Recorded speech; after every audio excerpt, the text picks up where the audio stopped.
Vintage classes में आपका स्वागत है। आज के क्लास में हम लोग नदियों के अपवाह तंत्र के संबंध में पढ़ेंगे।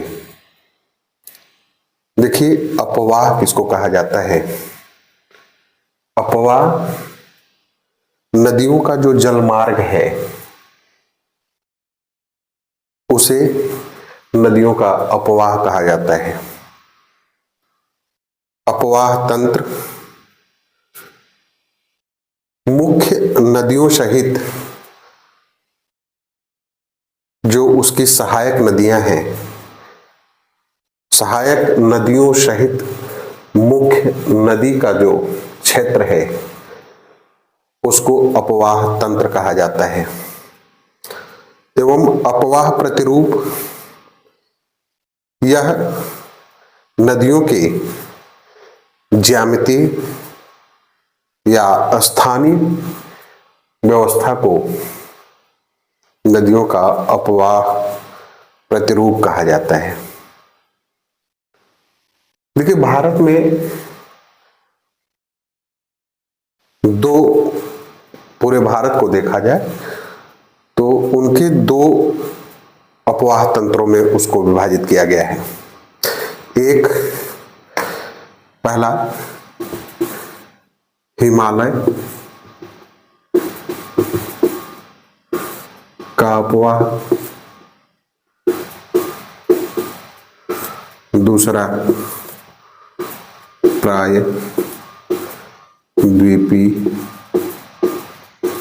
अपवाह।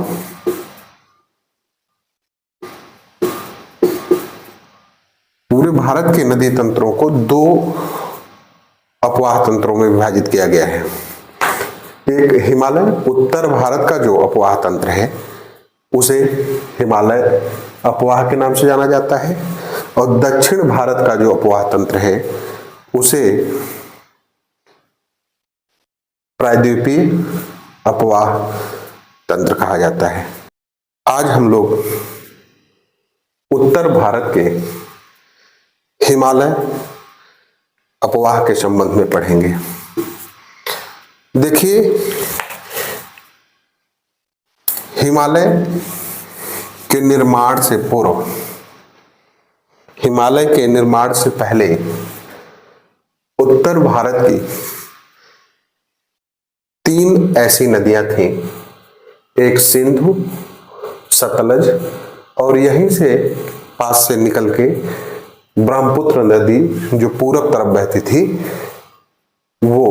ये तीन नदियां हिमालय पर्वत के पूर्व, हिमालय पर्वत के निर्माण के पहले यहां टेथिस सागर था, उसमें अपना मलबा गिराती थी।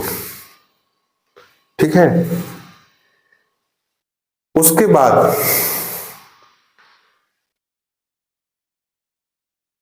जब इन तीनों नदियों के द्वारा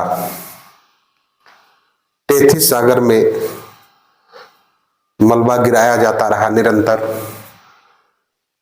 तो वो भरने के कगार पर आ गया। उसके बाद भारतीय प्लेट और जो यूरेशियाई प्लेट था उसमें दबाव पड़ा, और दबाव पड़ने के कारण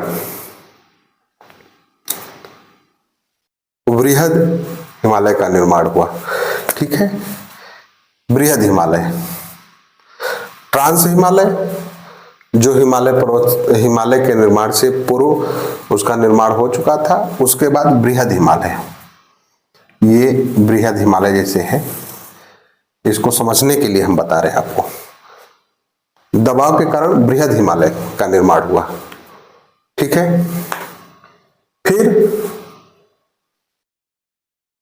बृहद हिमालय के निर्माण के दौरान वर्षा हुई, और वर्षा के पानी द्वारा बृहद हिमालय में नदी घाटियों का निर्माण हुआ। किसका? नदी घाटियों का। नदी घाटियों के निर्माण के बाद अब भी जो है बृहद हिमालय का तो भाग ऊपर उठ ही रहा था। ऊपर उठने के बाद जो बृहद हिमालय का ऊपरी भाग था वो हिमाच्छादित होने लगा, माने उसमें बर्फ जमने लगे। और जब बर्फ जमने लगे तो वो बर्फ बाद में पिघलना स्टार्ट कर दिए, और पिघलने के कारण ये जो नदी घाटियां थी उसमें वह पानी पिघल कर, बर्फ वाला पानी पिघल कर इन नदियों में बहने लगी।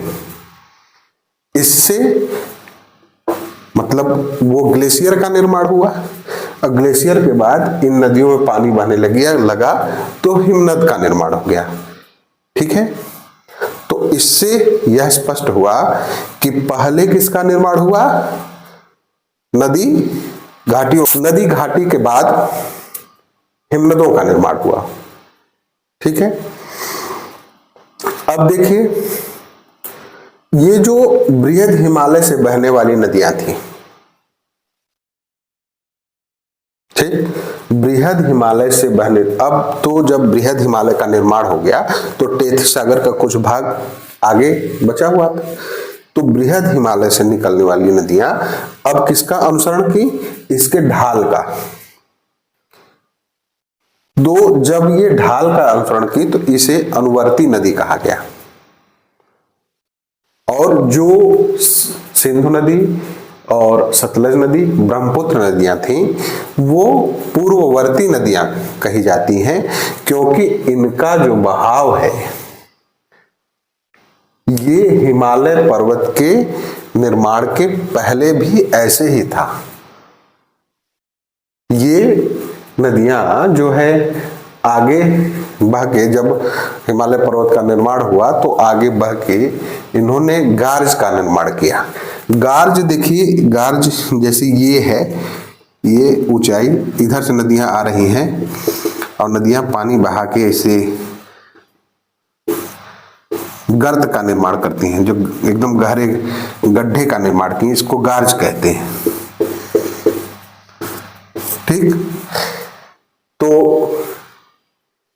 कश्मीर का गार्ज है, सिपकीला गार्ज है, यहाँ हिमाचल में जम्मू कश्मीर में कश्मीर गार्ज है, अरुणाचल प्रदेश में कोरबा गार्ज है, उन नदियों के द्वारा बनाया गया है।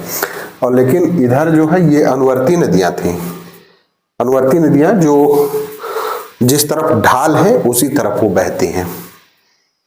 तो बृहद हिमालय से बहने वाली जो नदियां थी वो क्या की कि फिर से टेथी सागर में अपना मलबा गिराने लगी, और गिराने के बाद फिर वही प्रक्रिया हुई, फिर दबाव पड़ा, और दबाव पड़ने के बाद एक और हिमालय का निर्माण हो गया, मध्य हिमालय। एक मतलब हिमालय की जो 3 श्रेणियां हैं उसमें पहला बृहद, दूसरा मध्य हिमालय, लघु या मध्य हिमालय, तीसरा वाह्य शिवालिक हिमालय है। तो दूसरे जो लघु या मध्य हिमालय था उसका निर्माण हुआ। अब ये जो बहने वाली नदियां थी इन्होंने मध्य हिमालय एवं शिवालिक हिमालय को काटा। ठीक है, अब काटने के बाद अब ये मध्य हिमालय से जो बहने वाली नदियां थी, अब जब इस नदी का निर्माण हो गया तो मध्य हिमालय से बहने वाली नदियां फिर उसमें अपना मलबा गिराती गई, तो उसके फिर प्रेशर से, दबाव से ये जो भारतीय प्लेट था वो उत्तर पूर्व की तरफ ऊपर दबाव डाल रहा था, तो उससे शिवालिक पर्वत का निर्माण हो गया।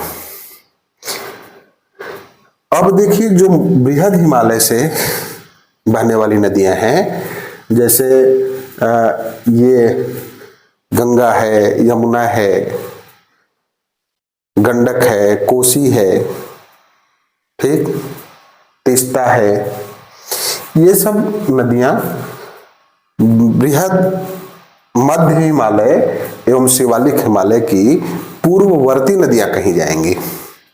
क्योंकि ये शिवालिक हिमालय और मध्य हिमालय के पहले से बहती आ रही हैं। देखिए, ये मान लीजिए मध्य हिमालय हो गया, ये शिवालिक हिमालय हो गया। ये हम आपको बता रहे हैं कि ये जो उत्तर भारत का अपवाह तंत्र है उसका निर्माण कैसे हुआ। ठीक है, अब देखिए ये शिवालिक हिमालय, तो शिवालिक हिमालय के निर्माण से पहले एक चीज आपको ध्यान में रखना है कि जो ब्रह्मपुत्र नदी थी, ब्रह्मपुत्र अभी जैसे ये शिवालिक निर्माण नहीं हुआ, ब्रह्मपुत्र नदी आगे से बहती हुई ये पश्चिम में बहने लगी, पूरब से पश्चिम में बहती हुई ये सिंधु नदी में मिलती थी, जिसे इंडो ब्रह्म नदी कहा जाता था, इंडो ब्रह्म नदी या शिवालिक नदी कहा जाता था।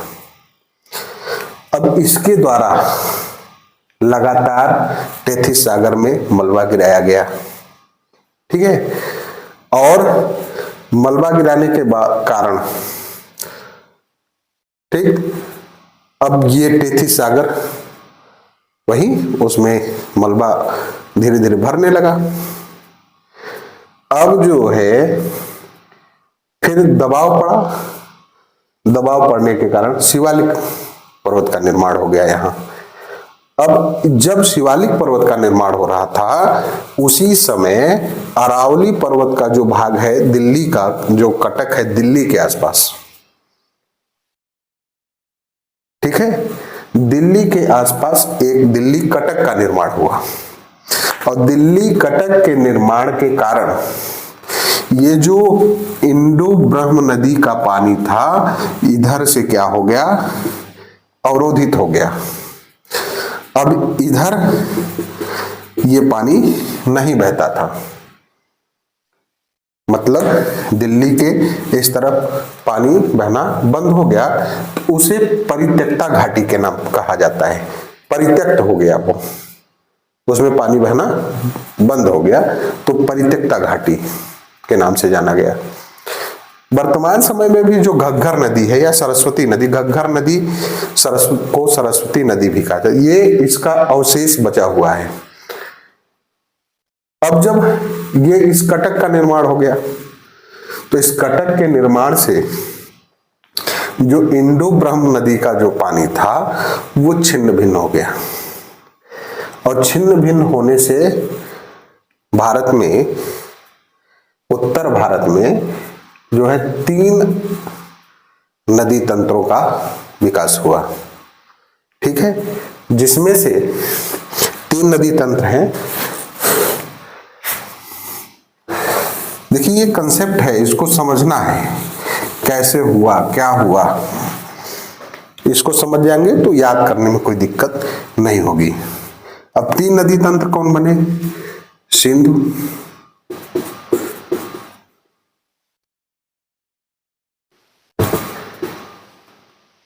सिंधु नदी तंत्र,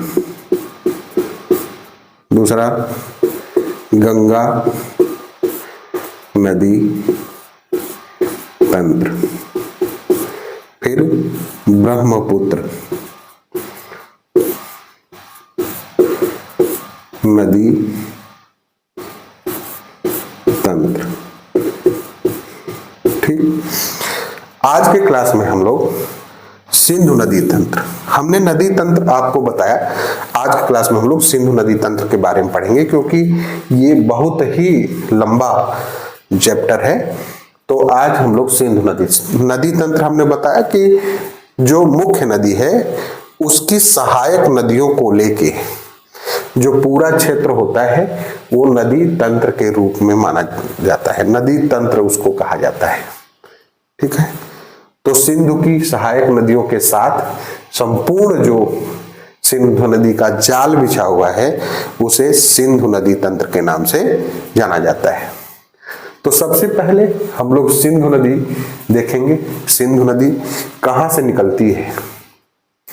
ये मानसरोवर झील के पास चेमयुंगडुंग ग्लेशियर, चेमयुंगडुंग ग्लेशियर, ये नाम याद रखिएगा, ग्लेशियर या बोखरचू हिमानी, इसे बोखरचू हिमानी भी कहते हैं। चेमयुंगडुंग जो ग्लेशियर है, हिमानी है, उसको क्या कहते हैं? बोखरचू हिमानी भी कहते हैं। वहां से निकलकर यह उत्तर पश्चिम में बहती है। इसका जो प्रवाह है, प्रवाह मतलब जलमार्ग, ठीक है, प्रवाह किधर होता है? उत्तर पश्चिम में बहते हुए। उत्तर पश्चिम में बहते हुए वो ये नदी, सिंधु नदी, दमचौक के पास, कहां? दमचौक के पास ये भारत में प्रवेश करती है। यह बात ध्यान रखिएगा, कहां से निकलती है?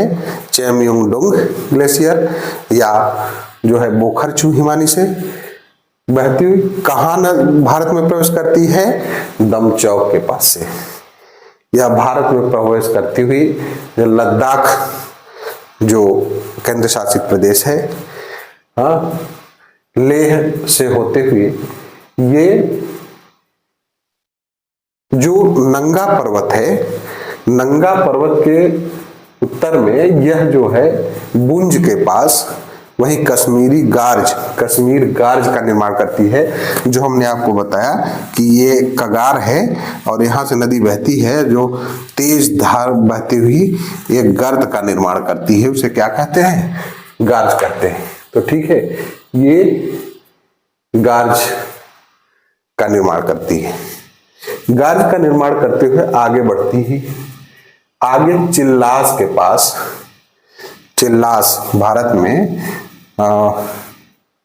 चिल्लास के पास से यह कहां पहुंच निकल जाती है? पाकिस्तान में, और पाकिस्तान में यह कराची के पास जाके अरब सागर में मिल जाती है। ठीक है, 1960 में सिंधु नदी समझौता हुआ था भारत और पाकिस्तान के बीच। तो यह हुआ था कि सिंधु नदी का जो जल है उसका 20% ही भारत यूज करेगा और पाकिस्तान के लिए छोड़ देगा। ठीक है, तो इस तरह से आपने सिंधु नदी को देखा। अब देखिए, सिंधु नदी में हमने बताया कि दो इसकी जो है सहायक नदियां भी सम्मिलित हैं। तो इसकी बाएं तरफ पंजाब से बहने वाली पंचनद है, पंचनद, और कुछ और नदियां हैं, जैसे बाईं ओर से सोहन नदी है, जास्कर नदी है, स्यांग नदी है, सिगार नदी है। ये जो है पंचनद के अलावा जैसे सतलज है, व्यास है, चिनाब है, झेलम है, रावी है, ठीक है, जास्कर, सोहन, स्यांग, सिगार, ये सारी नदियां सिंधु नदी के बाएं किनारे से मिलती। कभी कभी यह पूछ लेता है परीक्षा में कि निम्न में से कौन सी नदी है जो बाएं से मिलती है सिंधु नदी में। अब देखिए, ये इधर से आ रही है, आप इधर खड़े हो जाइए और बायां दायां अपना क्लियर कर लीजिए कि किधर बायां होगा किधर दायां होगा। ठीक है, अब जिधर उसका जल का अपवाह है, जलमार्ग है, वहीं आप खड़े हो जाइए जलमार्ग के तरफ और आप बायां दायां क्लियर करके ये जान जाइए कि कौन सी नदी किधर से मिलती है। ठीक है, इधर से मिलने वाली नदियां सिंधु नदी के बाएं से मिलती हैं, ठीक है, इधर से, और ऊपर से जो मिलेंगी वो दाहिने से मिलती है। ठीक है, इसे इंग्लिश में इंडस रिवर भी कहते हैं, इंडस रिवर। अब इसके दाईं ओर से जो मिलती हैं, जैसे देखिए, ये श्योक नदी है, गिलगित है, नुब्रा भी है, नुब्रा घाटी आप पढ़ चुके हैं काराकोरम श्रेणी में, जहां जो है सियाचिन ग्लेशियर है, नुब्रा घाटी में ही है। इसको हमने पहले बताया है हिमालय पर्वत के निर्माण के समय। गिलगित है, काबुल है, कुर्रम है, तोची है, गोमल है, ये सारी नदियां कहां से बहती हैं? सिंधु नदी के दाहिने ओर से आके उसमें मिलती हैं, और ये सारी नदियां सिंधु की सहायक नदियां हैं। ठीक है, आपने ये देखिए क्रम भी पूछ सकता है, पूरब से पश्चिम या पश्चिम से पूरब, ये फिर इधर पूछ सकता है। ठीक है, तो आप इसको ध्यान में रखिएगा। श्योक, गिलगित, काबुल, कुर्रम, तोची, गोमल, ये पूरब से मिलती जाती हैं उस नदी में, पूरब से पश्चिम। ठीक है, अब आइए, ये जो पंचनद है, पंजाब जो नाम है 5 नदियों का दोआब है, इसे पंचनद कहते हैं, पंचनद के अंतर्गत आता है। तो पंचनद में सबसे पहले हम लोग झेलम को देखते हैं। झेलम का जो प्राचीन नाम है वो क्या है? वितस्ता। प्राचीन काल में झेलम को वितस्ता के नाम से जाना जाता था। इसका जो उद्गम स्थल है वो वेरीनाग झील के पास एक शेषनाग झील है, वहां से हुआ है। ठीक है, वेरीनाग झील के पास शेषनाग झील से इसका उद्गम हुआ है और आगे यह बुलर झील में प्रवेश करती है। बुलर झील के बाद आगे बढ़ जाती है। ठीक है, और आगे बढ़ के इसकी जो लंबाई 725 किलोमीटर है।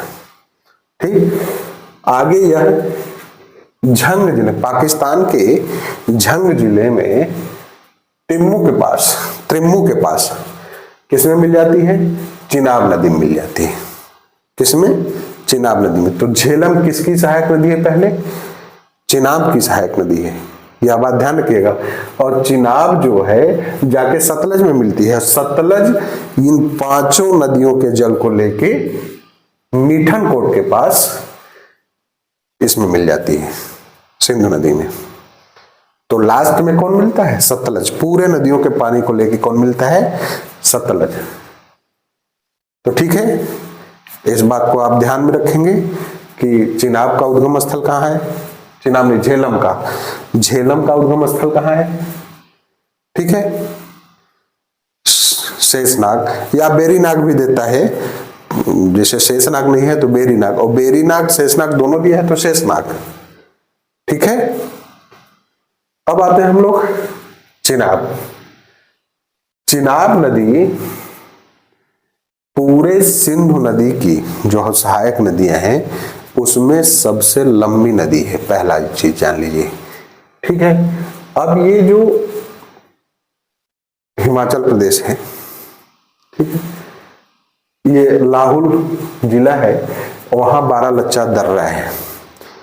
बारालाचा दर्रा के पास यह 2 नदियों से के रूप में निकलता है, जिसे चंद्र एवं भागा किस नदी के रूप में निकलता है? देखिए, जो नदी ऊपर से दक्षिण की तरफ आती है उसको चंद्र, और जो नीचे से उत्तर की तरफ जाती है, दक्षिण से उत्तर की तरफ जाती है, उसे भागा नदी कहा जाता है। तो चंद्र भागा दोनों नदियां तंडी के पास आके मिलके चंद्रभागा के नाम से आगे बढ़ती हैं। ठीक है, और फिर आगे इसको चिनाब के नाम से जाना जाता है। किसके नाम से? चिनाब के नाम से। इसका भी प्राचीन नाम है। इसे प्राचीन काल में, ऋग्वैदिक काल में जो है अस्किनी के नाम से जाना जाता था। चिनाब का जो प्राचीन नाम है वो क्या है? अस्किनी है। इसको याद रखिएगा। यह कहां से निकलती है? बारालाचा दर्रे के पास से चंद्र एवं भागा 2 नदियों के रूप में निकलती है। टंडी के पास आके ये दोनों नदियां आपस में मिल जाती हैं और आगे चंद्रभागा नदी के नाम से चलती हैं। फिर आगे इसको चिनाब के नाम से जाना जाता है। इसका प्राचीन नाम क्या है? अस्किनी है। और आगे चल के यह किसमें मिल जाती है? सतलज नदी में। ठीक है, पाकिस्तान में सतलज नदी में मिलती है। सतलज नदी फिर आगे बढ़ती है। ठीक है, रावी नदी हिमाचल प्रदेश के कांगड़ा जिला, ठीक है, कुल्लू घाटी, रोहतांग दर्रे के पास से निकलती है। रोहतांग दर्रे से निकलती है। इसका जो नाम है, प्राचीन नाम, इसका भी नाम है पुरुषणी। पुरुषणी नदी कहा जाता था इसको। ठीक है, पुरुषणी। और यह नदी आगे जाके चिनाब नदी मिल जाती है। तो यह किसकी सहायक बनी? चिनाब की बनी। फिर पहले हम सतलज पढ़ लें, उसके बाद सतलज के बाद ब्यास, क्योंकि ब्यास नदी आके सतलज में मिलती है। तो ब्यास नदी, ये सतलज नदी यही मानसरोवर झील के पास राकस ताल या राक्षस ताल, जिसे ये ग्लेशियर है, उससे निकलती है। इसे स्थानीय भाषा में, उस ग्लेशियर को स्थानीय भाषा में लोग चेन खंबाब कहा जाता है। जो राक्षस ताल या राकस ताल ग्लेशियर है, उसे लोग चेन खंबाब के नाम से जाना जाता है। यह फिर सिपकीला से इसमें प्रवेश करती है, सिपकीला दर्रे से भारत में प्रवेश की। आगे बढ़ते हुए जो है यह भारत, हिमाचल प्रदेश होते हुए यह आगे जाके मीठन कोट के पास सिंधु नदी में मिल जाती है, सारे पंच नदियों के जल को लेके। अब देखिए, ब्यास नदी इसी रोहतांग दर्रे के पास से ही एक व्यास कुंड है, उससे निकलती है। देखिए, सतलज को भी प्राचीन काल में शतुद्री के नाम से जाना जाता था। किस नाम से? सतलज को शतुद्री के नाम से जाना जाता था। सतलज का प्राचीन नाम क्या है? शतुद्री। ठीक है। ब्यास नदी का जो प्राचीन नाम है वह जो है बिपाशा है। क्या नाम है? बिपाशा। ठीक। अब ब्यास नदी यही व्यास कुंड से निकल के जो है हरिके, कपूरथला का जो ये है इधर पंजाब होते हुए, तो कपूरथला के पास जिले में हरिके जो स्थान है वहां पर सतलज नदी से मिलती है। ठीक है। इस तरह से आपने आज के क्लास में जो सिंधु नदी तंत्र है, हिमालय अपवाह के अंतर्गत जो सिंधु नदी तंत्र है, उसके संबंध में पढ़ा। विशेष रूप से आपको यह ध्यान रखना है कि अब इसको देखा जाए तो इसकी भी बहुत सारी सहायक नदियां हैं, जो झेलम, चिनाब, रावी, ब्यास, सतलज है। इसकी भी बहुत सारी सहायक नदियां, छोटी छोटी नदियां हैं। तो इसके संबंध में हम लोग कभी और आगे क्लास में विशेष रूप से हम आपको इससे और डीप में जाके पढ़ाएंगे। जैसे कि जो सिविल सर्विस की जो परीक्षा है उसमें बहुत डीप में जाके पूछता है, और अन्य परीक्षाओं में आपका इससे काम चल जाएगा। ठीक है। तो इस तरह से एक क्लास और हम आगे चल के आपको इसको और डीप में पढ़ा देंगे, लेकिन अभी आप इसको याद रखिए। देखिए, पढ़ना तो बहुत डीप भी है, और पढ़ाई वही कारगर होती है जो हमको परीक्षा पास कराने में सहायक हो। तो और धीरे धीरे जब हम लोग क्रम से पढ़ेंगे, अभी आप बहुत डीप में पढ़ लेंगे तो सारा क्या हो जाएगा? खिचड़ी हो जाएगा, घाच पाच हो जाएगा। तो हमें घाच पाच नहीं करना है। पहले हमको धीरे धीरे स्टेप बाय स्टेप हमको तैयार करते चलना है। भाई, यदि आपको जो सिलेबस बनता है, अब जो कक्षा 1, 2, 3, 4, 5, 6, 7, 8, तो आपने यह देखा होगा कि ये सरल से कठिन की तरफ चलता है। ठीक है। तो आप सरल से कठिन की तरफ चलेंगे तो जल्दी तैयार होगा, कंसेप्ट आपका क्लियर रहेगा। और पहले ही कठिन पकड़ा दिया जाए, एकदम नदियों का जाल बैठा दिया जाए तो आपको समझ में आएगा नहीं ना। तो इसलिए धीरे धीरे अभी हम इसी में पढ़ाने लगे। इसी में बहुत सारी बहुउद्देशीय नदी परियोजना है। अब इसी में हम घुसा दें तो दिक्कत होगी ना। तो इसलिए धीरे धीरे हम लोग आगे चलेंगे। तो आज हम लोगों ने सिंधु नदी तंत्र के संबंध में पढ़ा, और इसको आप बार बार देखिए, बार बार बार बार देखने से आपको, जब आप किताब पढ़ते जाएंगे तो आपको बातें याद आती जाएंगी और एकदम कंसेप्ट आपका क्लियर होता जाएगा। ठीक है, किताब भी पढ़ना जरूरी है, ऐसा नहीं है कि आप बस देख लिए हो गया, या फिर इसको बार बार देखते रहिए जिससे दिमाग में बैठा रहे। ठीक है, आगे गंगा नदी तंत्र है, ब्रह्मपुत्र नदी तंत्र है, इसके संबंध में हम लोग अगले क्लास में पढ़ेंगे। ओके।